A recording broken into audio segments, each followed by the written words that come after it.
వాయులింగము అంటారు.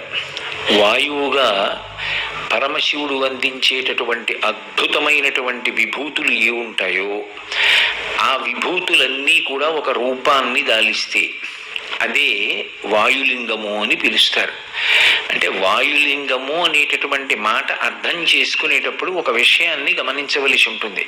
ఇప్పుడు నా కంటికి కనపడకుండా ఒక వ్యక్తి నాకు ఎన్నో ఉపకారాలు చేస్తూ వస్తున్నాడు అనుకోండి, ఏదో ఒక సందర్భంలో అసలు నేను బ్రతకడానికి కారణమే ఆయన, అన్ని ఉపకారాలు నాకు చేస్తున్నాడు అని నాకు తెలిసిందనుకోండి, ఇన్ని ఉపకారాలు చేస్తున్నటువంటి వాణ్ణి కంటితో చూడకపోయినా, ఆయన ఎవరో నాకు తెలియకపోయినా, ఆయన నా రూపం ఎలా ఉంటుంది అన్న దాని గురించి నాకు ఏ అవగాహన లేకపోయినా, ఆయన గురించి ఆలోచించేటప్పటికి నా మనసులో ఆనందం పెళ్ళుబుకుతుంది, సంతోషం వ్యక్తమవుతుంది.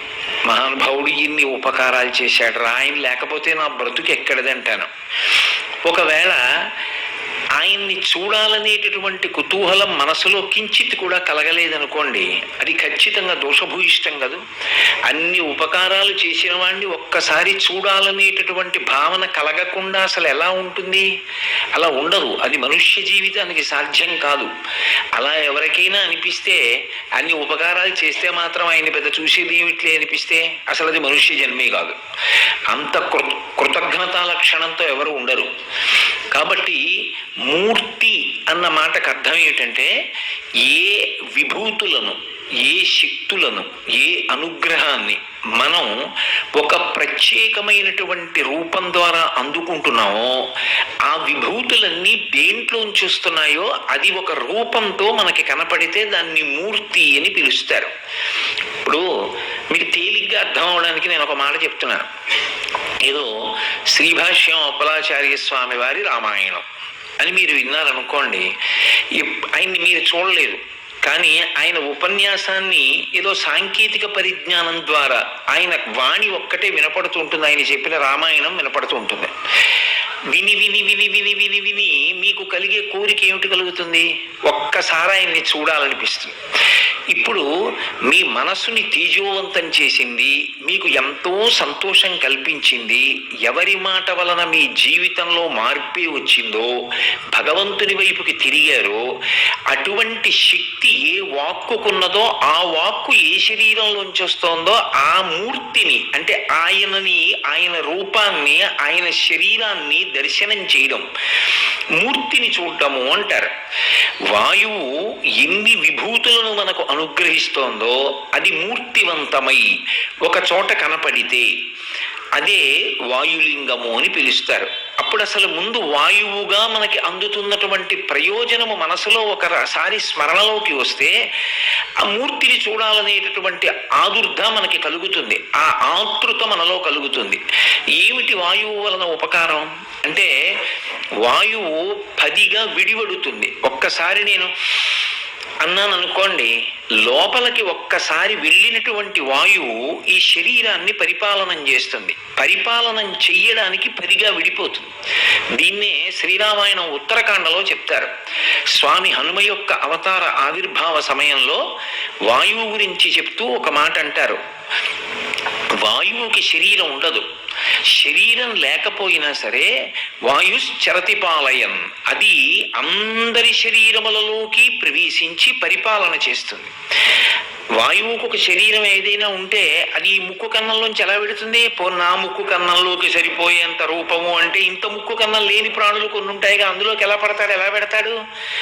అందుకే వాయు అశరీరేషు, ఆయనకి శరీరం లేదు, కానీ వాయు చరతి పాలయన్, ఆయన శరీరాల్లోకి వెళ్ళి సమస్త శరీరములను పరిపాలన చేస్తాడు. అలా పరిపాలన చేస్తాడు.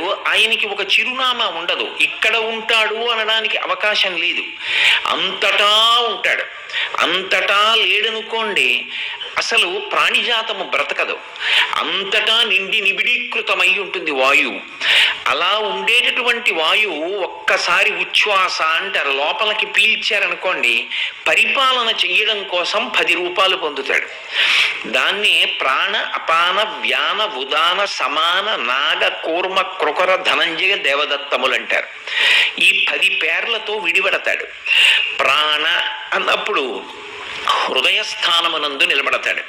గుండె దగ్గరికి వెళ్ళి నిలబడి ఉన్నాడు అనడానికి కారణభూతులు అవుతాడు. శివం అంటారు. అందుకే భవతి అని సంస్కృతంలో ఒక మాట. భవతి అంటే మంగళప్రదత్వం, అదే శివ.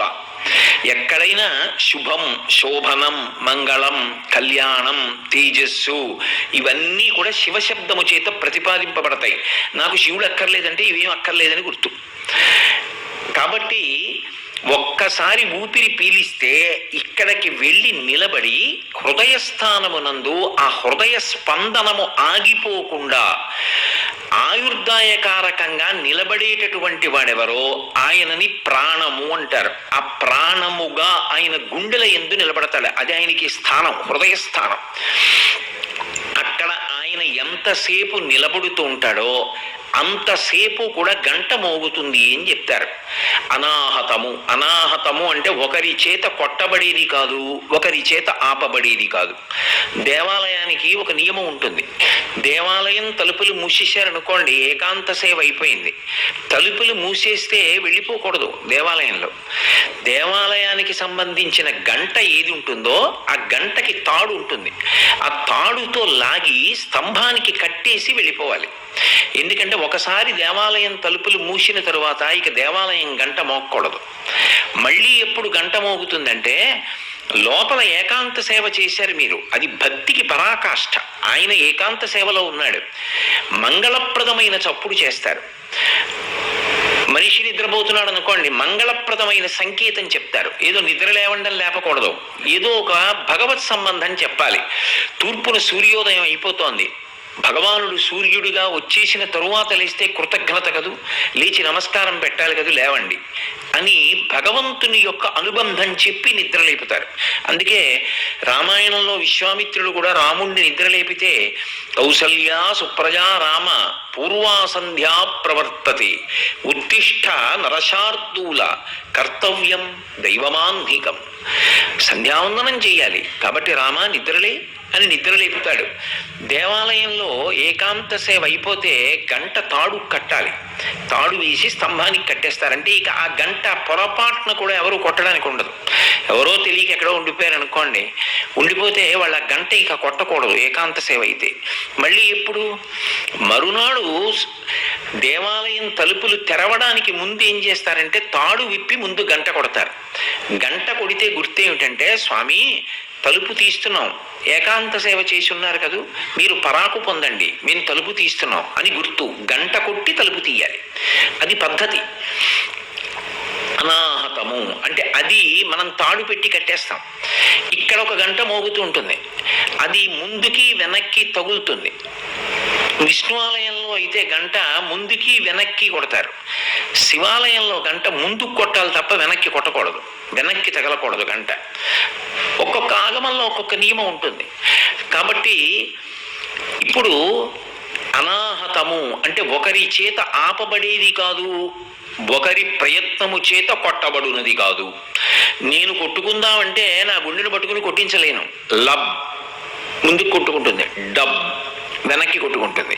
ఇది ఎన్నాళ్ళు కొట్టుకుంటుంది అంటే అని నేను అన్నప్పుడు ఆయన ప్రాణముగా వెళ్ళి ఇక్కడ నించుంటాడు. నించుని అంటే లబ్, మళ్ళీ బయటికి వచ్చేటప్పుడు ఇలా అని వస్తాడు నిశ్వాస, మళ్ళీ ఒకసారి డబ్ లబ్ డబ్. ఇలా ఈ గంట ఎంతసేపు కొట్టుకుంటుందో అనాహతము, అది నా చేత ఆగదు.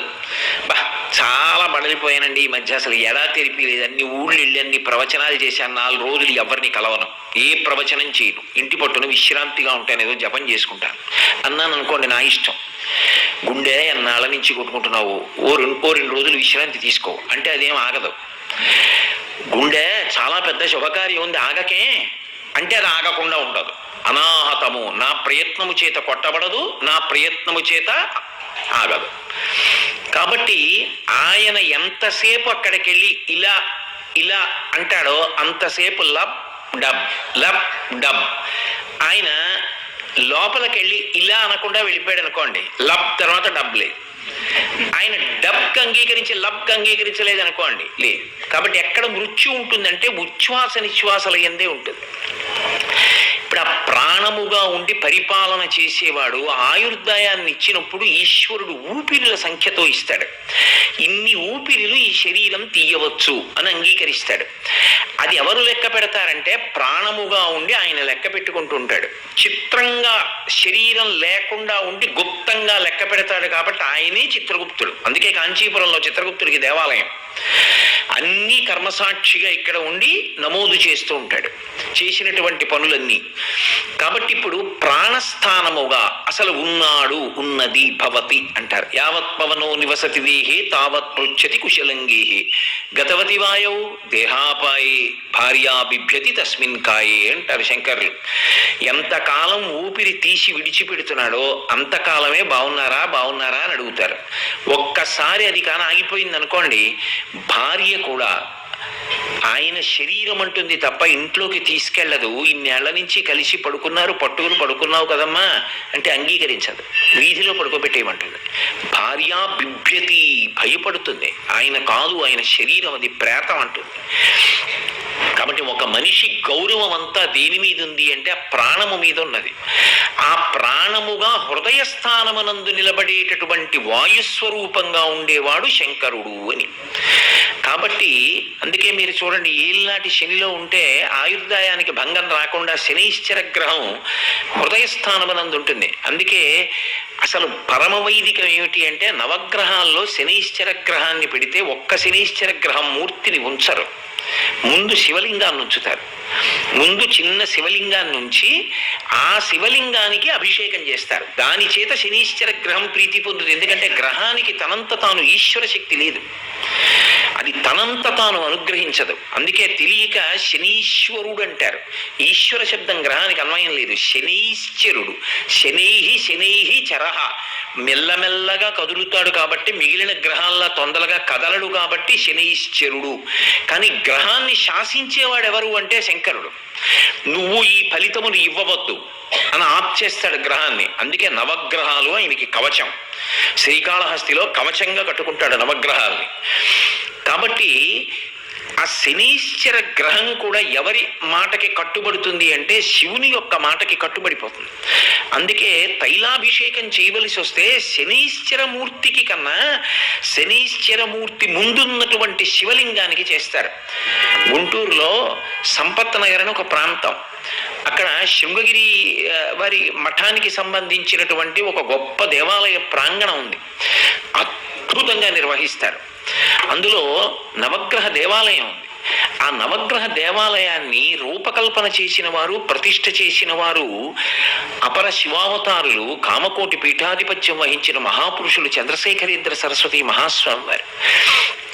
శనీశ్వర గ్రహాన్ని ఉంచితే దాని దగ్గర శివలింగాన్ని ఉంచారు ఆయన. అక్కడ చెయ్యాలి అభిషేకం. ఆ శివలింగానికి అభిషేకం చేస్తే శనీశ్వర గ్రహాన్ని శాసిస్తాడు. నువ్వు ఈ ఫలితముని ఇవ్వవద్దు, ఈ జాతకుని విషయంలో నువ్వు ఉదారంగా ప్రవర్తించు, ఆయన శాసనానికి ఒడంబడతాడు. కాబట్టి హృదయస్థానమునందు ఆయుర్దాయము నిర్ణయింపబడి ఉంటుంది. ఆ హృదయం కొట్టుకుందా ఆయుర్దాయం? హృదయమే కొట్టుకోలేదు, ఇక మిగిలిన వాటికి చికిత్స చేసే ఉపయోగం ఏముంది? ఏ ఉపయోగం లేదు.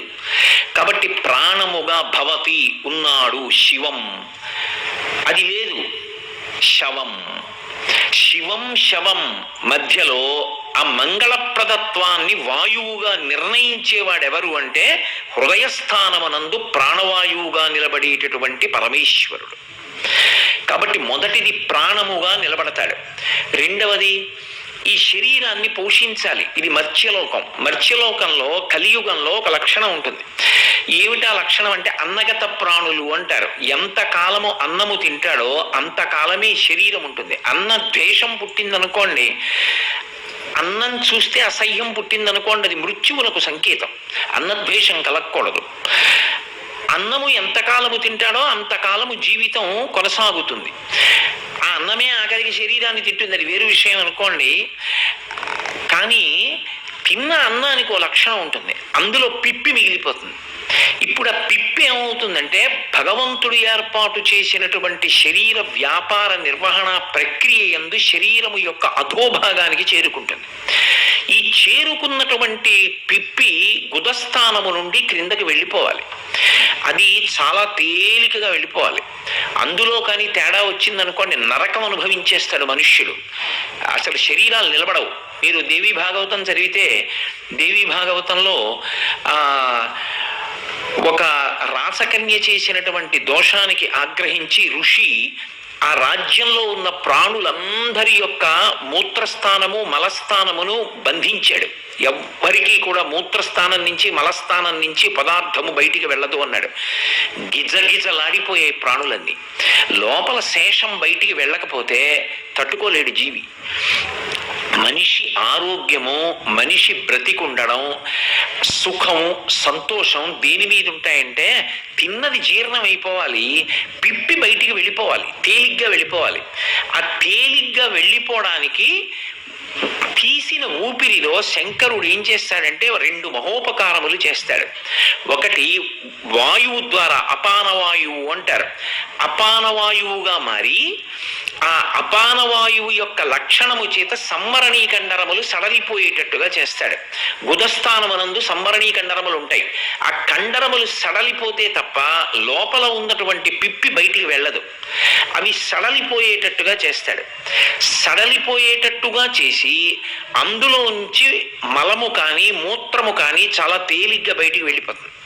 ఆ పిప్పి బయటికి వెళ్ళిపోతే ఆరోగ్యంగా నిలబడి శరీర వ్యాపారములు నిర్వహింపబడతాయి. అంటే శరీరము నిర్వహించవలసిన కార్యక్రమం నడుస్తుంది. అది కాని ఆగిపోయిందనుకోండి, మళ్ళీ ఎవరు గుర్తుపట్టాలంటే శివుడే గుర్తుపట్టాలి. దానికి దోషం ఏమిటో. ప్రథమో దైవ్యోభిషకు అంటుంది అందుకే యజుర్వేదం. పరమశివుడే మొదటి వైద్యుడు లోకానికి. అందుకని ఆ శివాంశ ఉన్నవాడు వైద్యుడు అవుతాడు. ఆయన గుర్తుపట్టి దోషాన్ని తొలగిస్తాడు ఔషధం ద్వారా. కాబట్టి మలమూత్రములను బయటికి నెట్టి శరీరాన్ని నిలబెట్టేటటువంటి వాడు అపానవాయు రూపంలో గుదస్థానమునందుంటాడు. అంతేకాదు ఆయన వేరొక మహోపకారం చేస్తాడు. తేజస్సు బయటికి వెళ్ళాలి. తేజస్సు బయటికి వెడితే తప్ప సంతానోత్పత్తి జరగదు. శుక్రము కానీ శోణితము కానీ పురుష శరీరంలోంచి స్త్రీ శరీరంలోంచి విడుదల కావాలి. ఆ శుక్ర శోణితములు 2 కలుసుకుంటే తప్ప సంతానము లభించదు.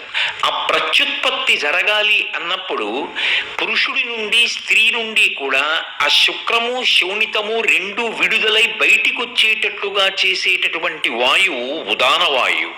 అందుకే ఇంటికి తోరణం కట్టాం బాలసారి అవుతోంది, ఇంటికి తోరణం కట్టాం వంశం నిలబడింది, ఇంటికి తోరణం కట్టాం ఇంట్లో పిల్ల కడుపుతో ఉంది అంటే అది శివానుగ్రహం. అందుకే ఎక్కడ ఏ శుభం జరిగినా అది ఎక్కడి నుంచి వచ్చింది అంటే శివుడి యొక్క పాదం కదిపితే ఆయన పాదం నుంచి ఎగిరి లక్ష్మికమ్మికి తోరణంగా పట్టుకుంటుంది. ఆయన అనుగ్రహము లేనిదే ఏ శుభము కలగదు. అందుకే ఆయనకి శంకరుడు అని పేరు. శం కరోతి ఇది శంకర. సమస్త శుభములు ఎవరి వలన జరుగుతాయి అంటే ఆయన వలన జరుగుతాయి. అందుకని ఇప్పుడు ఒక జీవి ఏర్పడాలి, అందులో ఇంకొక మహోపకారం ఉంటుంది. ఏమిటా మహోపకారం అంటే, ఇప్పుడు నేనే ఉన్నాను అనుకోండి, మీ మీద ఎందుకు పెట్టాలి, నా మీద పెట్టుకు చెప్పడమే న్యాయం. నా జీవుడు ఒకడు ఉంటాడు, వాడికి శరీరం లేదనుకోండి, నేను గత జన్మలలో చేసిన పాపం ఎలా పోతుంది? ఈ శరీరం ఉంది కాబట్టి నేను చేసిన పాపాలు పోగొట్టుకుంటున్నాను. నేను ఎప్పుడూ ఏదో కుక్కని కాలు మీద కొట్టాను కర్రతో, అది కుయ్యోమని ఏడుస్తూ పోయింది. ఆ పాపం పోవాలంటే నేను ఎక్కడో నడుస్తున్నప్పుడు నా కాలు మడతపడి ఓ 4 రోజులు నెప్పెట్టాలి. 4 రోజులు నెప్పెడితే నేను చేసిన పాపం పోతుంది. అందుకే మీకు తెలిసో తెలియకో మాట అంటుంటారు, పంతులు గారు పాపం గోతిలో పడ్డారటండి అన్నారు అనుకోండి, అయ్యో పాపం అంటారు. అంటే ఏ ప్రాణినో గోతిలో తోసి దాని కాలు బాగా మడతపడి నెప్పెట్టేటట్టుగా గత జన్మలలో ఇప్పుడు పంతులు గారి శరీరంలో ఉన్న జీవుడు చేసినటువంటి పాపాన్ని ఇప్పుడు పంతులు గారి శరీరంలో ఉన్న జీవుడు కాలు నొప్పిగా పాపాన్ని దుఃఖంగా అనుభవించేస్తున్నాడు. అయ్యో పాపం. తేలికగా వేదాంతాన్ని ఆవిష్కరిస్తారు మన వాళ్ళు. ఇది ఉంటే కదా పాపం పోవడం, పుణ్యము పోవాలి. అలాగే పాప పుణ్యములు 2 పోవాలి. నిన్ననేగా సంచితం అంతా దగ్ధం అవ్వాలని చెప్పాను. పుణ్యము పోవాలి. పుణ్యం పోవాలంటే సుఖంగా అనుభవించేయాలి. సుఖం అనుభవించేసాను అనుకోండి, అందరూ ఊళ్ళో వాళ్ళు ఎండలో ఉంటే నేను ఒక్కడిని చల్లగా ఉన్నాను అనుకోండి, కొత్త పుణ్యం పోయింది. అందరూ నడిచెడుతుంటే నేను ఒక్కడిని చల్లగా ఉన్న వాహనంలో పెడుతున్నాను అనుకోండి, చేసిన పుణ్యం కొత్త పోయింది. ఎన్ని సుఖాలు అనుభవిస్తున్నానో అన్ని పుణ్యాలు పోతున్నాయి. ఇంకా నీకు కావాలంటే మళ్ళీ చేసుకోవాలి. లేదు అవి అయిపోతే బ్యాంకులో డబ్బు అయిపోయిన తర్వాత చెక్ ఇస్తే ఒప్పుకుంటారేంటి? ఇవ్వరు. పుణ్యమే లేనప్పుడు సుఖం ఎక్కడి నుంచి వస్తుంది? ఇంకా రాదు. కాబట్టి ఇప్పుడు ఆ పుణ్యము పోవాలి, పాపము పోవాలి, అప్పుడే మోక్షం. కాబట్టి ఇప్పుడు ఆ పుణ్యం పోవాలంటే సుఖం అనుభవించాలి. సుఖం అనుభవించడానికి శరీరం ఉండాలి. చల్లగా కూర్చోడానికి ఉండద్దు, చక్కగా వాహనం ఎక్కి తిరగడానికి ఇది ఉండద్దు. అప్పుడు సుఖము, దుఃఖము, పాపము, పుణ్యము అనుభవించడానికి పనికొచ్చాయి. దానికి శరీరం కావాలి. ఈ శరీరం లేదనుకోండి, జీవుడు ఎలా శోషించిపోతాడు. శరీరం ఇమ్మని అడుగుతాడు. పునర్జన్మ ప్రక్రియ చదివితే భయం వేస్తుంది. అయ్య బాబోయ్, ఇంత కష్టపడితే శరీరం వచ్చిందా, మనుష్య శరీరం అనిపిస్తుంది.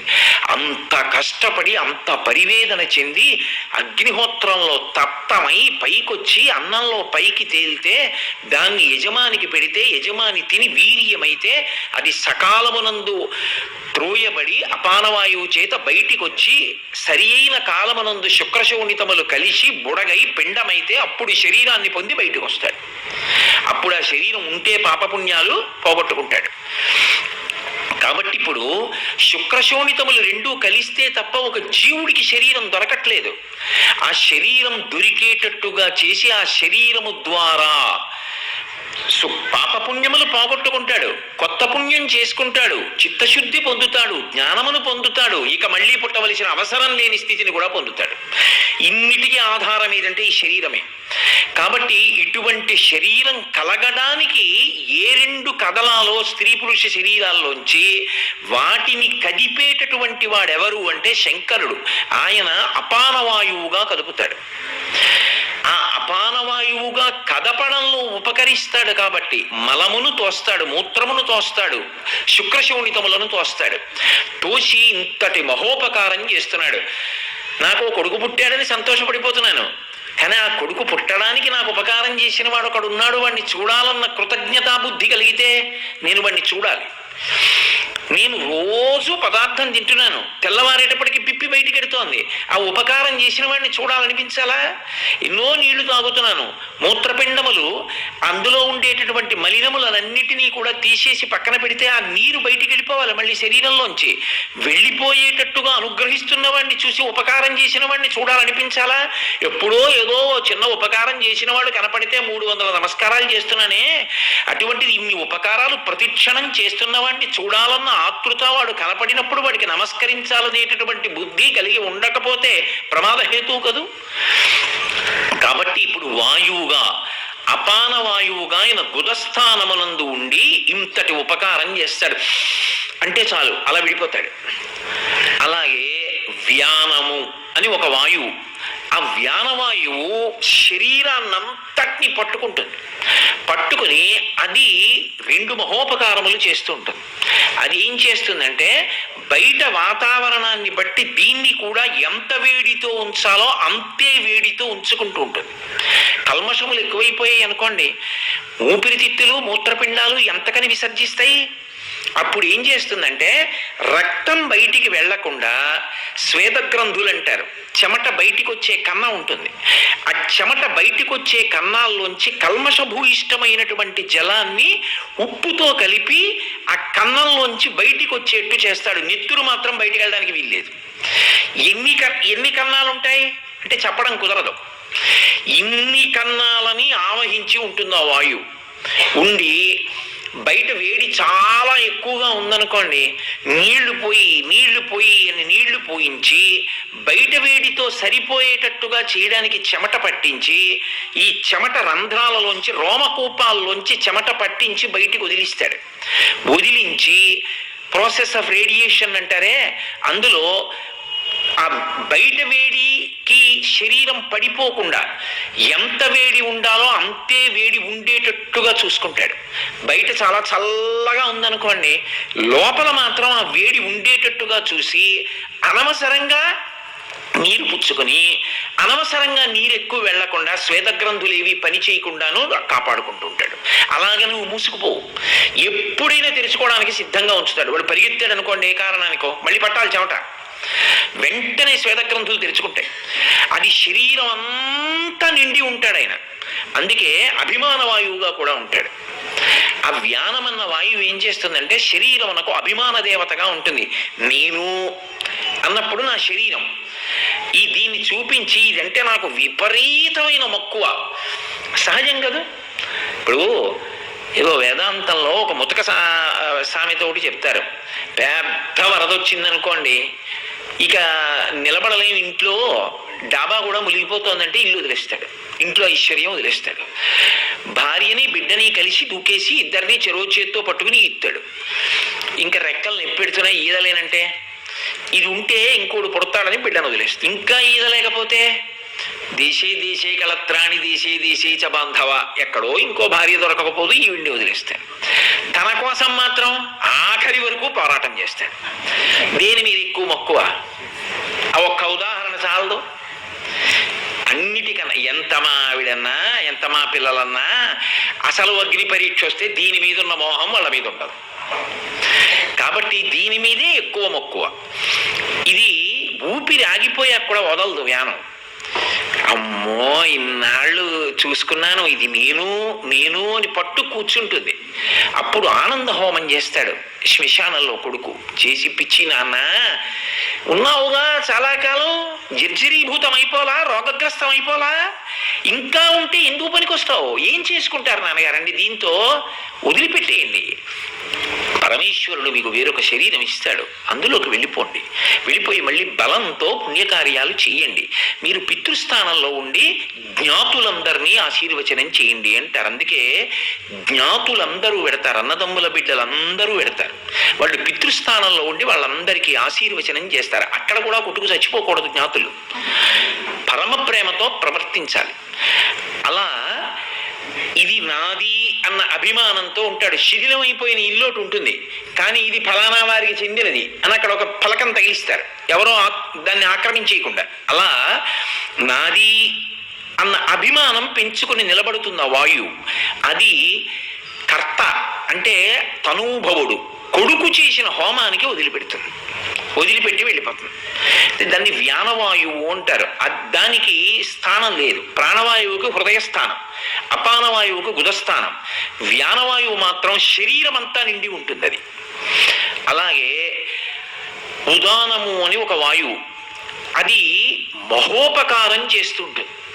ఏమిటది చేసే మహోపకారం అంటే, అసలు మనుష్య ప్రాణికి ఇవ్వబడినటువంటి ఒక పరమాద్భుతమైనటువంటి పరికరం ద్వారా మాట బయటికి వచ్చేట్టు చేసే వాయువే ఉదాన వాయువు. అది కింద నుంచి పైకి ఎక్కుతుంది, మూలాధార చక్రం దగ్గర నుంచి పైకెడుతుంది. పైకి వెళ్ళి ఈ నోటి గుండా మాట రావాలి కదూ, స్వరపేటిక దగ్గరికి వచ్చి నాకు ఒక భావన వచ్చిందనుకోండి ఇది మాట్లాడదామని, ఆ భావన స్వరపేటికకి తగిలి రాపిడి చెందుతుంది. రాపిడి చెందితే అది తగిలింది అంటారు, ఆహతం. అందుకే మీరు శబ్దము యొక్క ఉత్పత్తి యందు చూడండి, రెండు కలిసి ఉరిపిడి పడకపోతే పుట్టదు శబ్దం. వయలిన్ అన్నాను అనుకోండి, రెండు రాపాడిస్తే వస్తుంది. వీణ గోటితో మీటి పెనగితే వస్తుంది. వేణువు ఊది కన్నంలోంచి బయటికి వచ్చి ఉరిపిడి చెందితే వస్తుంది. మాట గాలి స్వరపేటిక ఉరిపిడి చెందితే వస్తుంది. శంఖము గాలి శంఖంలోకి ఊది ఉరిపిడి చెందితే వస్తుంది. శబ్దోత్పత్తి యందు రెండు కలిసి ఒకదానితో ఒకటి ఉరిపిడి చెందుతాయి, దాని చేత ఉత్పత్తి అవుతుంది. అలా ఉరిపిడి చెందడానికి పైనుంచి కిందకెడితే వాయువు ఉత్పత్తి అవ్వదు. అందుకే మీరు చూడండి, ఊపిరి పీలుస్తూ మాట్లాడండి అన్నారు అనుకోండి, మాట్లాడలేరు. నేను మాట్లాడేటప్పుడు మధ్య మధ్యలో చిన్న విరామం ఉంటుంది, కానీ అది మీకు ఉపన్యాసంలాగే ఉంటుంది. అది దేనికి అంటే, నేను ఊపిరి తీసుకుంటూ ఉంటాను. తీసుకోకుండా ఎలా? నేను తీసుకున్న ఊపిరినే వాక్కుగా మళ్ళీ మార్చి వ్యయం చేస్తాను అన్నప్పుడు కిందకెడుతుంది. వాక్కుగా వచ్చేటప్పుడు పైకి ఎక్కుతుంది. మూలాధార చక్రం దగ్గర నుంచి పైకి వచ్చి స్వరపేటిక యందు ఆఘాతమవుతుంది, కొట్టుకుంటుంది. కొట్టుకున్నప్పుడు ఏమవుతుందంటే, నాలుక నర్తించి ఎక్కడెక్కడెక్కడెక్కడ తగులుతోందో అప్పుడు వర్ణ సముదాయమై అక్షరములై, అక్షరములు పదములై, పదములు వాక్యములై నాలోంచి బయటికి వచ్చి ఆకాశమునందు శబ్దగుణకమై ప్రయాణం చేసి చెవులకుండా మీలోకి వెళ్ళి నాలోని భావన మీలోని భావన ఒకటై సభాభ్య సభాపతిభ్యశ్చవో నమో నమో. అది యజుర్వేదం. రుద్రాధ్యాయం తెల్లవారితే అభిషేకం చేస్తాం కదా, సభాపతి సభ ఒక్కటవుతాయి. నా అభిప్రాయం మీ అభిప్రాయం అవుతుంది. ఓ ఈయన ఇది చెప్పారు, మీరు గుర్తించి సంతోషిస్తారు. సభాపతి శివస్వరూపం, సభ శివస్వరూపం. రెండు శివుళ్ళు ఒక్క శివుడు అయిపోతున్నాయి. దేని చేత? శబ్దము చేత. కాబట్టి అలా శబ్దమును ఉత్పత్తి చేస్తాడు, దాని చేత తరించిపోతాడు. అందుకే శబ్ద బ్రహ్మమయీ చరాచరమయీ జ్యోతిర్మయీ వాంగ్మయీ, కదలికల చేత వచ్చేవన్నీ అమ్మవారు. ఆ కదిలితే తప్ప శబ్దం రాదు. కదిలినంతసేపు ధర్మం అమ్మవారు, కదలికలు లేకుండా మౌనంలో అనుభవిస్తే శివం. ఇప్పుడు ఆ వాయు రూపంలో, ఉదాన వాయు రూపంలో స్వరపేటిక నుండి వాగ్రూపంగా పైకొస్తాడు. నేను రామా అన్నాననుకోండి, ఆ 2 అక్షరాలు పలికినందుకు నా పాపరాశి ధ్వంసం అవుతోంది. నమ్మకం ఉండి పలికితే, అంటే నా ఉద్దేశం పాపాలు చేస్తుండడం రామనామం చెప్పండి అని కాదు నేను ప్రతిపాదిస్తున్నది. అయ్యయ్యో తెలియక చేశానే, ఇంక చెయ్యకూడదని పశ్చాత్తాపం పొంది అన్నది అందులో అంతర్లీనం. అంతేగాని అన్నమాట ఒకటి పట్టుకోమని కాదు నా ఉద్దేశం. కాబట్టి ఒక భగవన్నామం పలకడానికి నాకు స్వరపేటికైన ఆధారం, ఓ మంచి మాట మాట్లాడాలంటే స్వరపేటికైన ఆధారం, నాకు తెలిసిన విషయం ప్రతిపాదించాలంటే స్వరపేటికైన ఆధారం, ఆ స్వరపేటికలోంచి మాట రావాలంటే వాయుతో అది ఘర్షణ పొందాలి. అది కింద నుంచి పైకెక్కుతుంది, పైకెక్కి స్వరపేటికకి తగిలి వాక్కుగా పైకొస్తోంది. అది కంఠమునందు నిలబడుతుంది ఉదానమన్న వాయువు. అందుకే మీరు చూడండి, ఇక్కడ మాట్లాడుతున్నప్పుడు ఇలా వేలు కానీ ఏదైనా పెడితే మీకు ఒక రకమైనటువంటి ప్రకంపన తగులుతుంది. అది ఎందుకు తగులుతుంది అంటే, మీరు మాట్లాడడం ఆపి వేలుంచండి, ప్రకంపన ఉన్నది. ఇప్పుడు చేయకండి, ఇంటికి వెళ్ళి చేసుకోండి. ఇలా పెట్టారనుకోండి, ప్రకంపన తగులుతుంది. అంటే అది వాయువుతో స్వరపేటిక ఘర్షణ పొందుతోంది. అది ఏం చేయలేదనుకోండి, ప్రకంపన ఉండదు, అంటే ఘర్షణ లేదు. అది అలా వాగ్రూపంగా మారేటటువంటి అనుగ్రహాన్ని ఇచ్చి ఇన్ని మాటలు మాట్లాడి ప్రశాంతత పొందుతున్నామండి. ఆ మాటలు మాట్లాడే పాపం కూడా మూట కట్టుకుంటాం.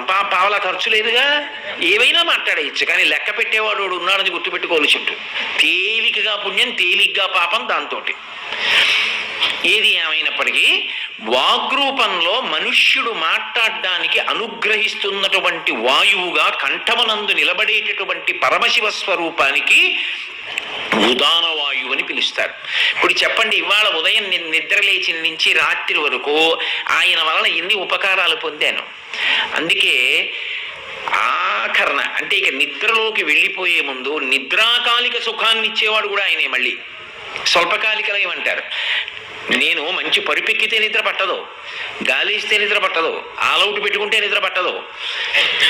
దేనికి నిద్ర పడుతుందంటే శివానుగ్రహం కలిగితే నిద్ర పడుతుంది. ఎక్కడున్నా నిద్ర పడుతుంది. కొంతమంది అదృష్టవంతులు ఉంటారు, కారు ఎక్కినా రైలు ఎక్కినా ఈ స్టేషన్లో దిగిపోయి ఆ స్టేషన్కి వెళ్ళిపోతూ ఉంటారు. ఎక్కడికి వెళ్ళినా నిద్రపోతారు, ప్రవచనాల్లో నిద్రపోతారు, కచేరీల్లో నిద్రపోతారు. అదృష్టం మాట్లాడుతూ కూడా నిద్రపోయే వాళ్ళు ఉంటారేమో నాకు తెలియదు. అది శివానుగ్రహం, స్వల్పకాలిక లయం. పడుకుంటే నిద్ర పట్టాలి అంటే శివానుగ్రహం ఉంటే తప్ప నిద్ర పట్టదు. అందుకే పరమ కృతజ్ఞత ఆవిష్కరించడానికి నిద్రపోతూ మంచం మీద పడుకుపోయే ముందు 11 మాటలు శివనామం చెప్తారు. శివ శివ శివ శివ అని 11 మాటలు చెప్తారు.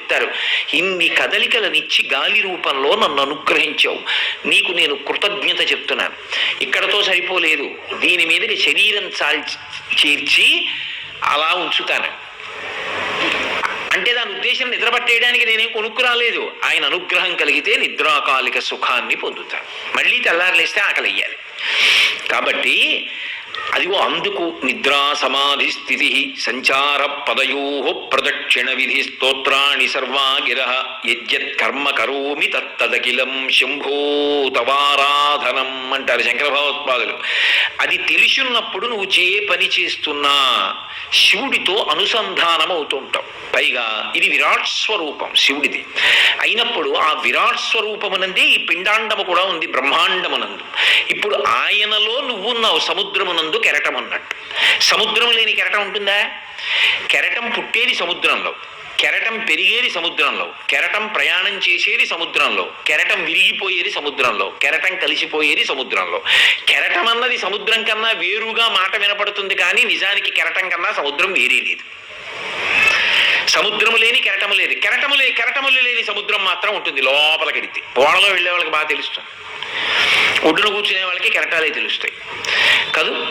కాబట్టి మనం జీవుడు కెరటం లాంటివాడు, శివుడు సముద్రం లాంటివాడు. ఆయనలో పుట్టి ఆయనలో పెరిగి ఆయనలో విరిగి ఆయన ఎందే పడిపోతుంటాం. కాబట్టి శివ మీకు కృతజ్ఞత 11 సార్లు శివనామని చెప్తాం. అయినప్పుడు ఇప్పుడు ఆయన వాయు రూపంతో ఉన్నాడు. ఆ వాయు రూపంతో ఉండి ఉదానము అన్న పేరుతో కంఠమును అలంకరిస్తాడు. ఇప్పటికి మీకు నేను 3 రూపాలు చెప్పాను. ప్రాణముగా హృదయస్థానము, అపానముగా గుదస్థానము, అలాగే ఆయన సమానముగా శరీరమునంతటినీ ఆవహించి ఉంటాడు. ఉదానముగా 4వ స్థానము కంఠమునందు ఉంటాడు. ఇక ఇంకొకటి కూడా ఉంటుంది, ప్రధానమైనటువంటి రూపం ఏది అంటే ప్రాణ, అపాన, ఉదాన, సమాన, వ్యాన. ఇందులో ఆయన శరీరాన్నంతటినీ కూడా రక్ష చేస్తాడు. సమాన వాయు రూపంలో ఉంటాడు. ఆ సమాన వాయు రూపంలో ఉన్నప్పుడు నాభీస్థానంలో ఉంటాడు. నాభీస్థానమునందుండి జీర్ణమైనటువంటి పదార్థంలో ఉన్న శక్తినంతటినీ కూడా కండరములతో లాక్కుంటాడు. ఈ లోపల కవ్వం తిరిగితే ఎలా చిలుకుతుందో అలా చిలుకుతాయి కండరాలు. చిలికిన తరువాత అందులోంచి శక్తితో కూడుకున్నటువంటి పదార్థం, ముఖ్యమైనటువంటి పదార్థం, శక్తినిచ్చేది తేలుతుంది. దాన్ని లాక్కుంటాయి ఆ కండరాలు. లాక్కుని ఇక్కడ పెట్టుకోదు, శరీరానికి అంతటికీ కూడా శక్తిని పంచుతుంది. అలా ఈ శక్తినంతటినీ పంపిణీ చేసేటటువంటి వాడిగా, తిన్న ఆహారములో ఉన్నటువంటి శక్తిని లాక్కునేవాడిగా నాభీస్థానమునందు వాయు రూపంలో కూర్చుంటాడు. అలా కూర్చున్న వాడిని సమానము అని పిలుస్తారు. రెండవ ఉపకారం ఇంకొకటి ఉంటుంది, అనుషంగిక ప్రయోజనం అంటారు. అది ఏ ప్రయోజనం చేస్తాడంటే, శరీరం పెరుగుతున్నప్పుడు పెరుగుతున్నవి ఏవేవి ఎలా పెరగాలో అలాగే పెరిగేటట్టు చూస్తాడు. సమానము అన్న మాటలో అర్థం అది. గోళ్ళు ఉన్నాయనుకోండి, ఒక గోరే పెరిగి మిగిలిన గోళ్ళు పెరగకపోతే వ్యాధి. అన్ని గోళ్ళు పెరగాలి. వెంట్రుకలు ఉన్నాయనుకోండి, అన్ని వెంట్రుకలు పెరగాలి. మళ్ళీ వెంట్రుకలలో కొన్ని వెంట్రుకలు పెరగకూడదు. ఈ వెంట్రుకలు పెరుగుతాయి. కను రెప్పకి చివర కొన్ని వెంట్రుకలు ఉంటాయి, అవి పెరగకూడదు. అవి పెరిగిపోయి జడలేసుకోవడాలు, పూలు పెట్టుకోవడాలు ఉండవు వాటికి. అవి అంతే, అలాగే ఉండాలి. అది కూడా ఏమి పరమేశ్వర అనుగ్రహం అండి. ఎక్కడ దర్శిస్తాం శివుణ్ణి? ఇక్కడ ఉన్నాడు ఆయన. కంటి రెప్ప చివర ఉండే వెంట్రుక ఇలా వాలదు. ఏదో శ్రీశైలంలో నీటిని విడుదల చేస్తే ఇలా పడి ఇలా లేస్తుందే, అలా ఇలా ఉంటుంది. అది ఇప్పుడు మనం కొత్తగా తీగ కంచె వేసి రక్షిస్తున్నాం అంటాం. అది మొట్టమొదట శివుడు పెట్టిన ప్రక్రియ. కను రెప్ప ఇలా మూసి పడుకున్నాను అనుకోండి, నిద్రపోతే ఇలా అడ్డొచ్చి ఇలా లేచి నిలబడి ఉంటాయి. వైర్ ఫెన్సింగ్ వేశారంటారు, అందులోంచి ఏది కూడా దాటి కంటి లోపలికి ఇక ప్రవేశించడానికి వీలు లేదు. ఎందుకంటే అది సర్వేంద్రియాణం నయనం ప్రధానం, అంత రక్షణ కవచం పెట్టాడు ఆయన. ఆ వెంట్రుకలు పెరగడానికి వీలు లేదు. ఈ వెంట్రుకలు సమానంగా పెరగాలి, గోళ్ళు సమానంగా పెరగాలి, చేతులు సమానంగా పెరగాలి, కాళ్ళు సమానంగా పెరగాలి. ఏవేవి ఎలా పెరగాలో అలాగే పెరిగేటట్టు అన్ని అవయవములకు సమానంగా శక్తిని పంపిణీ చేయాలి. అది తల నుండి అరికాలు వరకు రక్తం ఎక్కడెక్కడ ఎంత వెళ్ళాలో, ఎంత వేగంతో వెళ్ళాలో, ఎలా ప్రవహించాలో, వెంట్రుకల వంటి రక్తకేశనాళికలలో కూడా ఎక్కడెక్కడ రక్తం ప్రవహించాలో అక్కడక్కడ అలా ప్రవహించేటట్టుగా అవన్నీ నేను చూసుకుంటున్నాను. వీధిలో విషయాలన్నీ చూస్తాను కానీ అవన్నీ చూసుకుంటూ ఉంటాడు. అది సమాన వాయువు అంటారు. ఏం ఉపకారం ఇది ఇవన్నీ విన్నాక మీరు ఒకసారి ఆ గుళ్ళోకి వెళ్లకుండా ఉండగలరా? అలా ఉంటే ఎందుకులేండి. కాబట్టి సమాన వాయువుగా నాభీస్థానమునందుండి పచనమైనటువంటి శరీరంలో ఉన్నటువంటి శక్తిని శరీరావయవములకు పంపిణీ చేస్తున్నాడు. రెండు, అన్ని ఏవేవి పెరగాలో వాటిని సమానంగా ఎలా పెరగాలో అలా పెరిగేటట్టుగా శాసనం చేస్తున్నాడు. కుడికాలు 6 నెలలు పెరుగుతుంది, ఎడంకాలు 6 నెలలు పెరుగుతుంది అంటే చచ్చిపోతాడు మనిషి. అన్ని ఏవి ఎలా పెరగాలో అలా పెరగాలి. అది చూస్తున్నాడు మహానుభావుడు, పరిపాలన చేస్తున్నాడు. అందుకని ప్రాణ, అపాన, వ్యాన, ఉదాన, సమాన వాయువులు అంటారు. పరిపాలన చేస్తుంటాడు. నాగ, కూర్మ, కృకర, ధనంజయ, దేవదత్తములని ఇంకొక 5 వాయువులుగా విడిపోతాడు. ఇవి ప్రధానంగా విడేటటువంటి 5. ఇంకొక 5 కూడా శరీర వ్యాపారములను నిర్వహిస్తాడు. నాగము అంటారు. నాగవాయువు ఏం చేస్తుంది అంటే, అది ఈ లోపల పదార్థం అయిపోయిందనుకోండి, శక్తి తగ్గిపోతోంది, మాకు శక్తిని ఇవ్వడానికి నువ్వేం పెట్టలేదు కాబట్టి నేను శోషించిపోతున్నాను అని చెప్తా ఇంద్రియాలు. దాన్ని తెలుసుకుంటుంది సమాన వాయువు. ఇక్కడ ఉంది కదా నాభీస్థానంలో. వెంటనే చెప్తుంది జీవుడికి, ఒరే లోపల పదార్థం అయిపోయిందిరా, మళ్ళీ పదార్థం వేయి, పచనం చేసి అన్ని అవయవాలకి అందిస్తాను. నువ్వు డబ్బు సంపాదించడం కోసం తినకుండా పరిగెడితే అలా తిను, కాస్త ఏదో పడయి లోపల అని లోపల మంట రూపంలో చెప్తాడు, ఆకలి రూపంలో చెప్తాడు కడుపులో. చెప్తే అప్పుడు మళ్ళీ అందులో కొంత పదార్థం పడేస్తాడు, పడేస్తే దాన్ని పచనం చేసి జీర్ణం చేసి శక్తిని మళ్ళీ అందిస్తూ ఉంటాడు. అలా అందించి మంట రూపంలో ఆకలేస్తోంది అంటారే, ఆ మంట పెట్టి పదార్థం అయిపోయిందని చెప్పి ఉపకారం చేస్తున్నవాడు నాగవాయువుగా ఉపకారం చేస్తాడు. కూర్మవాయువు అని ఒక వాయువు ఉంటుంది. నాగ, కూర్మ, కృకర, ధనంజయ, దేవదత్తములు అని. అందులో ఈ కూర్మవాయువు ఏం చేస్తుంది అంటే శరీరమునకు కాంతినిస్తుంది. ఈ కాంతి ఉపాసన బలాన్ని బట్టి పెరుగుతుంటుంది. ఒక్కొక్కడు చూడండి, చూస్తే అబ్బా ఏమి మూర్తిరా అనిపిస్తుంది, చూసేటప్పటికీ మనశ్శాంతి కలుగుతుంది. మీరు కొందరు దగ్గరికి వెళ్ళి కూర్చోగానే ఎంతో సంతోషంగా ఉంటుంది. 5 నిమిషాలు కూర్చుందాం అనుకున్నవాడు ఇంకో 10 నిమిషాలు కూర్చుంటాడు. మీరు అందుకే చూడండి, అది ఆకర్షణ శక్తి. అది దేనివల్ల వస్తుంది అంటే దైవ సంబంధంగా వస్తుంది. ఒక్కొక్కరు శరీరంతో ఉన్న కాలంలో ఒక్కొక్క ఇల్లు తీర్థయాత్రా స్థలంగా ఉంటుంది. ఆ ఇంటికి బారులు తీరి పెడతారు. వెళ్ళి అన్ని 100 మంది దర్శనం చేసుకుని ఒక దేవాలయానికే వెళ్ళామన్న అనుభూతిని వారు ఒక్క మాట మాట్లాడితే, అబ్బా మహానుభావుడు ఇవాళ నన్ను పన్నెత్తి పలకరించారండి, ఏమి ప్రేమండి, ఎంత బాగా మాట్లాడతారండి, ఒక్క మాట మాట్లాడితే ఎంతో సంతోషపడిపోతారు. అసలు మాట్లాడక్కర్లేదు, ఆయన్నోసారి చూస్తే చాలు ఎంత సంతోషం, ఆయనోసారి ముట్టుకుంటే చాలు ఎంత సంతోషం. అది ఎక్కడిది అంటే కూర్మవాయువు. ఆ వాయువు ఏం చేస్తుందంటే భగవంతుడికి ఎంత దగ్గరగా జరుగుతున్నాడో అంత కాంతిని వెదజల్లుతుంది. ఆరా అంటూ ఉంటారు. మనకి ఇప్పటికీ ఒక అలవాటు ఉంది, భగవంతుని యొక్క మూర్తులు మహాత్ముల యొక్క మూర్తులను చిత్రములను గీసినప్పుడు చుట్టూ కాంతి వలయం గీస్తారు. ఆ కాంతి వలయంగా ఆ భగవత్ సంబంధమైన ఆకర్షణ, దాన్ని దుర్వినియోగం చేయకూడదు, చెయ్యరు కూడా పెద్దలు. అలా ఉంచగలిగినటువంటి శక్తిగా పైకి కాంతిగా ప్రకటనమవుతుంది. వాక్కుని ఆశ్రయించి యోగిగా నిలబడుతుంది. ఆయన అన్న మాట నిజమవుతుంది. అది దాన్ని ఈశ్వరుడు నిజం చేస్తాడు. ఆయన నిజం చేయడం, ఆయన నిజం పలకడం కాదు, ఆయన అన్నది ఈశ్వరుడు నిజం చేస్తాడు. దాన్ని యోగి వాక్కు అంటారు. ఆయన ఓ మాట అన్నాడు అనుకోండి, ఈశ్వరుడు దాన్ని నిజం చేస్తాడు అంతే. అది ఆ శక్తిని కట్టబెట్టేటటువంటి వాయువు ఏదుందో దాన్ని కూర్మవాయువు అంటారు. ఇక కృకర వాయువు, ధనంజయ వాయువు, దేవదత్తము అని ఇంకొక 3 వాయువులు ఉంటాయి.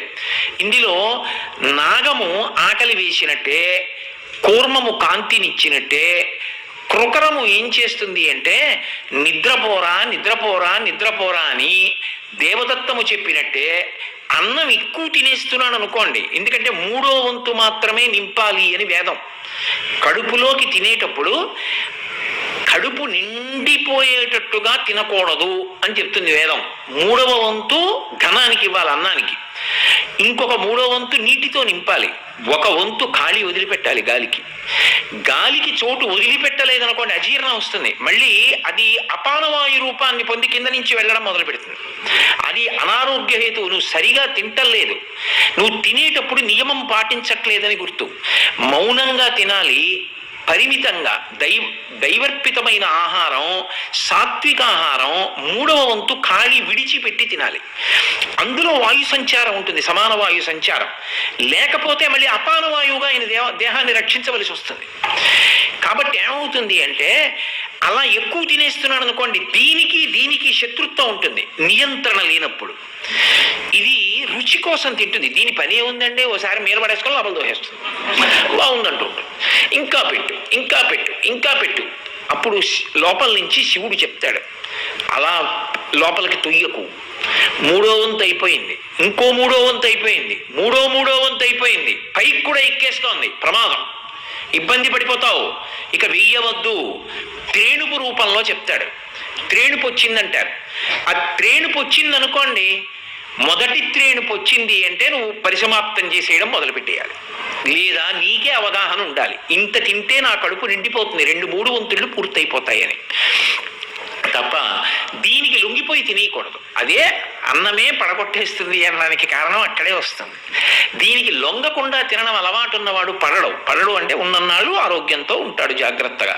కాబట్టి దీనికి విరుద్ధం కదూ. అప్పుడు నియంత్రణ చేస్తాడు ఉపకారం చేయడానికి, త్రేణుపు రూపంలో చెప్తాడు. ఆ త్రేణుపు రూపంలో చెప్పినప్పుడు ఒక్కొక్కసారి ఏం చెప్తారంటే నాగము త్రేణుపు, కృకరము ఆకలి, ఈ రెండు పరస్పరము సంబంధం కలిగినటువంటి వాయువులు. ఏమీ లేనప్పుడు తినమని మంట రూపంలోనూ చెప్తాడు, ఎక్కువైపోతే త్రేణుపు రూపంలోనూ చెప్తాడు. మొదటి త్రేణుపు పరమ భాగవతోత్తములది వినపడగానేట ఇంట్లో ఉన్నటువంటి ఈశ్వరుడు పరమ ప్రశాంతత పొందుతాట. ఇంట్లో పూజ చేయడం చేత కాదు ఆయన సంతోషం. పరమ భాగవతోత్తముడు ఒకడు ఇంటి లోపలికి వచ్చాడు అనుకోండి, ఆయన ఎగిరి చూస్తాట పైకి, వీడు వచ్చాడు రా, ఇన్నాళ్ళకి నన్ను నమ్ముకున్నవాడు వచ్చాడు రా ఇంట్లోకి, ఇన్నాళ్ళకి కదరా తీసుకొచ్చావు అని పొంగిపోతాట. ఆయన వచ్చి తిని త్రేణుపు వచ్చింది అనుకోండి, పరమేశ్వరుడు ఆనందంతో పొంగిపోతాట. వాడి కడుపు నిండా తిన్నాడు రా ఇవాళ ఇక్కడ. అందుకే ఒక ఇంటి అభివృద్ధి దేని మీద ఆధారపడుతుంది అంటే ఇంటికొచ్చి తిన్న అతిథి యొక్క త్రేణుపు మీద ఆధారపడుతుంది. అలాగని కుక్కేయకూడదు, మళ్ళీ మాకు దొరుకుతారు ఏంటండి అని అదే పనిగా పెట్టేయకూడదు, వాడు భయపడిపోయేటట్టు, ఆయన ఆరోగ్యం పాడైపోతుంది. కాబట్టి ఆ త్రేణుపు అంత గొప్పది. ఇంట లక్ష్మి దేనికి నిలబడుతుంది అంటే శాస్త్రం ఓ మాట చెప్పింది, ఆ ఇల్లు అభ్యున్నతిని పొందుతుంది, ఇంట్లో ఉన్న వాళ్ళు క్షేమంగా ఉంటారు అనడానికి ప్రధాన కారణం ఏమిటో తెలుసా? మా ఇంట్లో కాళ్ళు కడిగారంటారు. అన్నం తిని వెళ్ళిపోవడం కాదు, కాళ్ళు కడుక్కోవాలి. భోజనం చేసిన తర్వాత ఇంట్లో కాళ్ళు కడిగి వెళ్ళాలి. ఇంట్లో కాళ్ళు కడుక్కోవడానికి చోటు లేదనుకోండి, మీ ఇంట్లో కాళ్ళు కడుక్కోవడానికి చోటు లేదు కదండి అని వెళ్ళిపోకూడదు. చేతులు కడుక్కోవడానికి మాత్రం చోటు ఉంటుంది ఖాయంగా కదా. అప్పుడు ఏం చేయాలంటే చేతులు కడుక్కొని ధార చేత్తోటి కొద్దిగా బొటన వేళ్ల మీద పోసుకోవాలి. బొటన వేళ్ల మీద పోసుకుని వెళ్ళాలి, పాదముల యొక్క బొటన వేళ్ల మీద. అలా పోసుకుంటే కాళ్ళు కడుక్కున్నట్టే. అప్పుడు ఏమవుతుందంటే ఆ ఇల్లు వృద్ధిలోకి వస్తుంది, ఆ ఇంట్లో ఉన్న వాళ్ళు క్షేమంగా ఉంటారు. అతిథిగా వెళ్ళిన వాడికి కర్తవ్యం అది. కాబట్టి తినకపోతే తినమని చెప్తాడు ఆకలి రూపంలో, ఎక్కువ తింటే ఇక చాలరా పోషేయిక లోపలని చెప్పి త్రేణుపు రూపంలో చెప్తాడు. కాబట్టి ఆయన మహానుభావుడు నాగ, కూర్మ, కృకర, ధనంజయ వాయువు అంటారు. ధనంజయ వాయువు మన విషయంలో చేసేటటువంటి ఉపకారం అంత అవసరం ఉండదు ఆయనకి.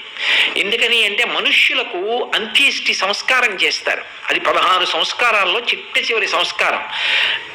మొట్టమొదటి కొన్ని పుట్టక ముందు జరుగుతాయి, గర్భ సంస్కారములని చెప్పి సీమంతోన్నయనము మొదలైనటువంటివి. అసలు ఏ సంస్కారము, గర్భ సంస్కారములు ఏవి అవసరం లేదు. ఎప్పుడంటే శ్రీరామాయణం సంపూర్ణంగా వింటే, కడుపుతో ఉన్నప్పుడు మొత్తం గర్భ సంస్కారాలన్నీ చేసేసినట్టే. ఒక్క రామాయణం వింటే చాలు, అంత గొప్పది రామాయణం. మా కాకినాడలో, అది నా గొప్ప కాదులేండి, అది పరమేశ్వర అనుగ్రహం, సంపూర్ణ రామాయణ ప్రవచనాలు చేస్తున్నప్పుడు ఒక ఆయన విన్నాడు, మంచి తేజోవంతుడైనటువంటి కుమారుడు పుట్టాడు. ఆయనే వచ్చి చెప్పాడు, మా గురువు గారి దగ్గరికి వెళ్ళానండి, మా ఆవిడికి సీమంతం చేస్తానని. ఒరే రామాయణం జరుగుతోంది కదరా, సంపూర్ణ రామాయణం మీరు, దానికి మించిన గర్భ సంస్కారం లేదు, అన్ని సంస్కారములు చేసేసినట్టే అని చెప్పారు గురుగారు. ఆయన మంచి శాస్త్రం చదువుకున్న పండితుడైన వాళ్ళ గురువు గారు. సరే పేర్లు ఎందుకులేండి కానీ, అందుకని ఆ వాయువు త్రేణుపు రూపంలో ఇంకా తినద్దని చెప్తుంది. ధనంజయ వాయువు, ఓ కుక్క చచ్చిపోయింది అనుకోండి, అంత్యేష్టి సంస్కారం ఎవరు చేస్తారు? దాన్ని తీసుకెళ్ళి ఎవరు దహించరు. కానీ ఆ లోపల ఉన్నటువంటి వాయువు శరీరం ఉబ్బిపోయేటట్టు చేసి పగిలిపోయేటట్టు చేస్తుంది. పగిలిపోయి అందులో ఉన్న పంచభూతములను బ్రహ్మాండములో ఉన్న పంచభూతములతో కలుపుతుంది. ది ప్రాసెస్ ఆఫ్ డీకంపోజిషన్ అంటారు. దుర్గంధం వస్తుంది వాయువు వచ్చి పృథివిని పృథివితో, నీటిని నీటితో, ఆ వాయువుని వాయువుతో, ఆకాశాన్ని ఆకాశంతో, అగ్నిని అగ్నితో కలిపేసి కొన్నాళ్ళు పోయిన తర్వాత అక్కడ ఆ కుక్క శరీరం ఉండదు. అది చేసేటటువంటి వాయువుని ధనంజయ వాయువు అంటారు. దేవదత్తము అని చిట్ట చివర ఒక వాయువు. దేవదత్తం ఏం చేస్తుందంటే ఇంద్రియములు బడలిపోతాయి, శరీరం బడలిపోతుంది. నిద్ర లేచిన దగ్గర నుంచి నేను ఈ కంటిని అదే పనిగా వాడాననుకోండి, వయసు పెరుగుతున్న కొద్దీ బడలిక తొందరగా వస్తుంది. ఆ బడలిక ఎక్కువైపోయి ఇతను దీనికి విశ్రాంతి ఇవ్వకుండా తిరుగుతున్నాడు అనుకోండి, దీనికి విశ్రాంతి అవసరం, విశ్రాంతిని అని చెప్తుంది. వాయువు లోపల నుంచి నోరు బాగా విచ్చుకుని వస్తుంది, ఆవలింత. అది హెచ్చరిక. నిద్రపో, పడుకో, పడుకో, బడలిపోయింది శరీరం, బడలిపోయింది ఇంద్రియాలు, బడలిపోయే, ఇక్కడా అక్కడా లేదు, ఎక్కడో అక్కడ పడుకో, నిద్రనిచ్చి నీకు మళ్ళీ శక్తినిస్తానని చెప్తాడు. పడుకోగానే నిద్రాకాలిక సుఖాన్నిచ్చి మళ్ళీ శక్తినిస్తాడు. అలాగని క్రమశిక్షణ లేదు అని గుర్తేమిటో తెలుసా? గురువు గారి దగ్గర కూర్చున్నప్పుడు ఆవలిస్తే వెంటనే బయటికి పంపించేస్తారు. అందుకే గురువు గారి దగ్గర కూర్చున్నప్పుడు, భగవంతుడి దగ్గర కూర్చున్నప్పుడు, పూజలో కూర్చున్నప్పుడు, గ్రంథం చదువుతున్నప్పుడు ఆవలింత రాకూడదు. ఆవలింత వస్తే మళ్ళీ స్నానం చేసి పూజ చేయాలి. నవరంధ్రమంలోంచి ఏ వాయువు వెళ్ళినా మళ్ళీ స్నానం చేయాలి. స్నానం చేయకపోతే అథవా ఆచమనీయం మళ్ళీ తీసుకోవాలి. మళ్ళీ ఆచమనం చేయకపోతే కనీసం కుడి చెవి మీద చెయ్యేసుకోవాలి. చేసుకుని పూజ చేయాలి తప్ప అలాగే కూర్చోకూడదు. అలా అస్తమానం ఆవలించి ఇలా అంటూ ఉండకూడదు. అది ఒక్క ఆవలింత బడలికని చెప్తుందంటే వాడికి క్రమశిక్షణ లేదు, శరీరాన్ని సరిగా నిర్వహించడం లేదు అని గుర్తు. అందుకే అన్ని గంటలకి లేవడం, అన్ని గంటలకి పడుకోవడం, అలా ఉద్వేగం లేకుండా ఉండడం, అలా విశ్రాంతి పొందడం, అవన్నీ కూడా ఉత్తమ లక్షణాలు. ఆ నిద్రాకాలిక సుఖాన్ని పొందకపోతే శరీరం బడలిపోతోంది. పడుకో, పడుకో, పడుకో అని దేవదత్త రూపంలో చెప్తాడు. ఇప్పుడు ఆయన వాయువుగా ఉండి శరీరం లేకుండా శరీరములన్నిటిలోకి వెళ్ళి పరిపాలన చేస్తూ ఉంటాడు. అది విష్ణువాంశ అంటారు. అందుకే భేదం ఉండదు. శివకేశవుల మధ్య భేదము లేదు అనడానికి కారణం అదే. అసలు శివుడు ఏం చేయాలి? ఇలా కూర్చోవాలి. కానీ ఆయన ఏం చేస్తున్నాడు? దక్షిణాన నటరాజుగా నర్తన చేస్తున్నాడు. రంగరాజు ఏం చేయాలి? పరిపాలకుడు లేచి కూర్చుని అన్నీ చూస్తుండాలి. ఆయన ఏం చేస్తున్నాడు? హాయిగా పడుకున్నాడు. మరి విరుద్ధం కాదు రెండు. రంగరాజు పడుకోవడం ఏమిటి, నటరాజు నర్తించడం ఏమిటి? ఆయనేమో ఇలా కూర్చోవలసిన వాడేమో నాట్యం చేస్తున్నాడా లేచి? ఇలా కూర్చుని అన్ని చూసి పరిపాలన చేయవలసిన వాడేమో పడుకున్నాడా? విరుద్ధం కాదు. అంటే ఆయన ఇలా పడుకున్నట్టుగా ఉంటాడు, పడుకోడు. ఆయన అన్ని లోపలికి చూస్తుంటాడు, మనసులోకి.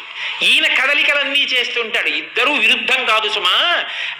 ఈయన పని, ఈయన ఆయన పని చేస్తాడు. కొట్టుకు చచ్చిపోకండి, శివకేశవులు ఒక్కటే అని చెప్పడానికి ఆ సిద్ధాంతం. కాబట్టి ఇప్పుడు ఆయన ఏం చేస్తున్నాడు అంటే ప్రాణ, అపాన, వ్యాన, ఉదాన, సమాన, నాగ, కూర్మ, కృకర, ధనంజయ, దేవదత్తములనేటటువంటి 10 వాయువుల యొక్క రూపంలో శరీరంలో ఉండి పరిపాలన చేస్తున్నాడు. ఎంతటి మహోపకారం చేస్తున్నాడు ఆయన! ఈ ఉపకారం చేస్తున్నాడు అని తెలిసిందనుకోండి, వెంటనే ఏమనిపిస్తుంది?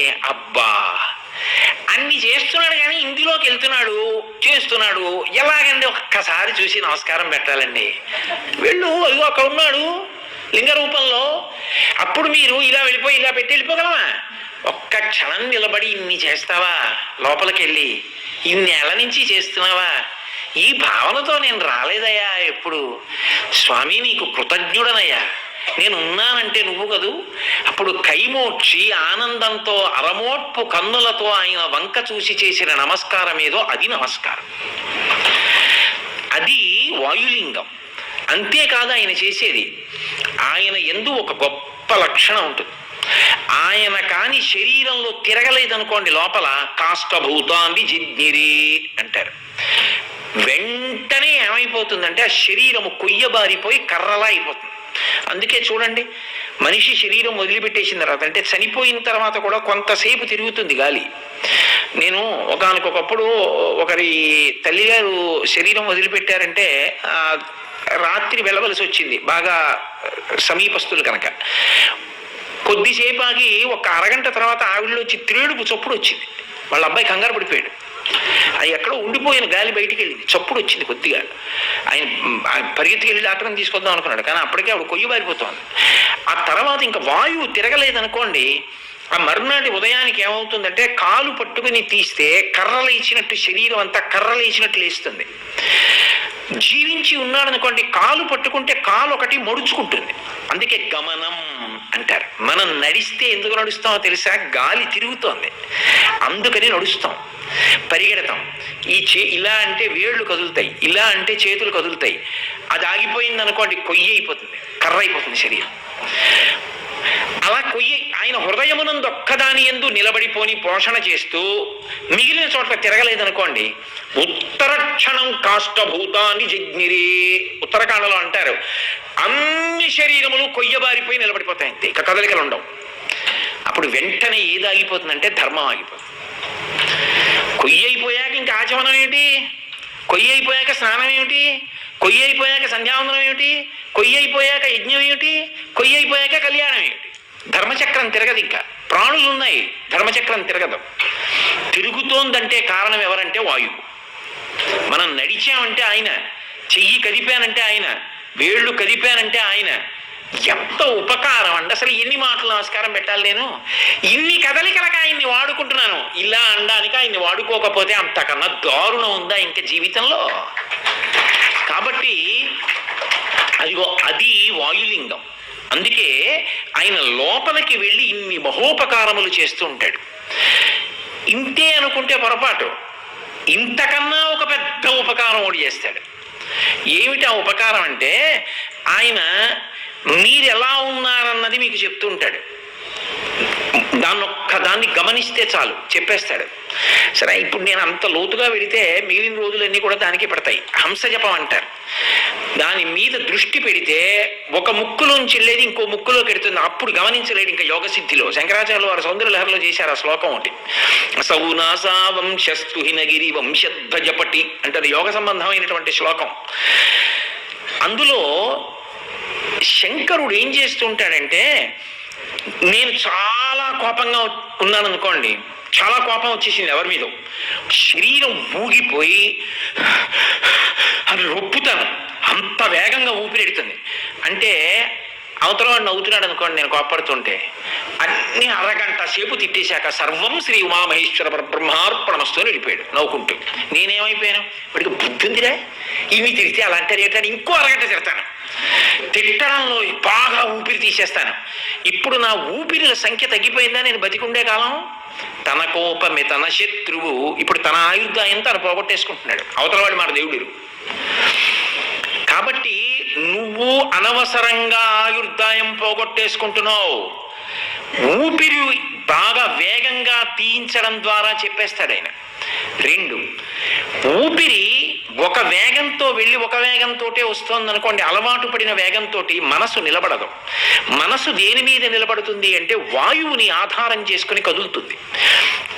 అది నేను ఊపిరి, అందుకే కోపం వస్తే బాగా తీస్తాడు, కామం బాగా విజృంభించినప్పుడు బాగా తీస్తాడు, మనసు కదిలిపోతుంటుంది. మనసు నిలబెడితే తప్ప పూజ పూర్తవు. నేను పాదయోహ పాద్యం సమర్పయామి, హస్తయోహ అర్ఘ్యం సమర్పయామి, ఆయన ఏం పెంచాడు కాదు అవన్నీ పుచ్చుకోవడానికి.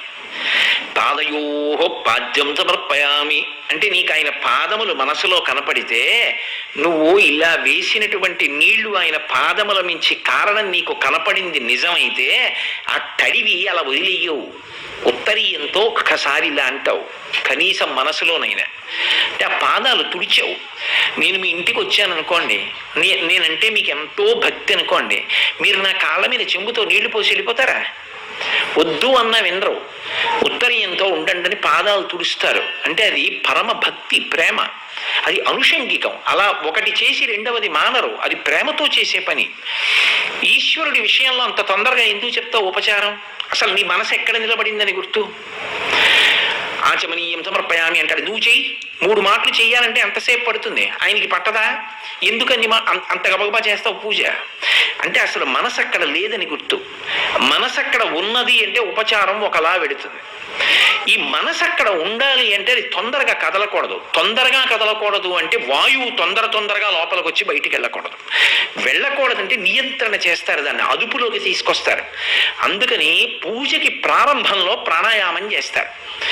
అందుకే చూడండి, పూజ మొదలు పెట్టే ముందు ప్రాణాయామం అని ముక్కు పట్టుకోవడం ప్రాణాయామం కాదు.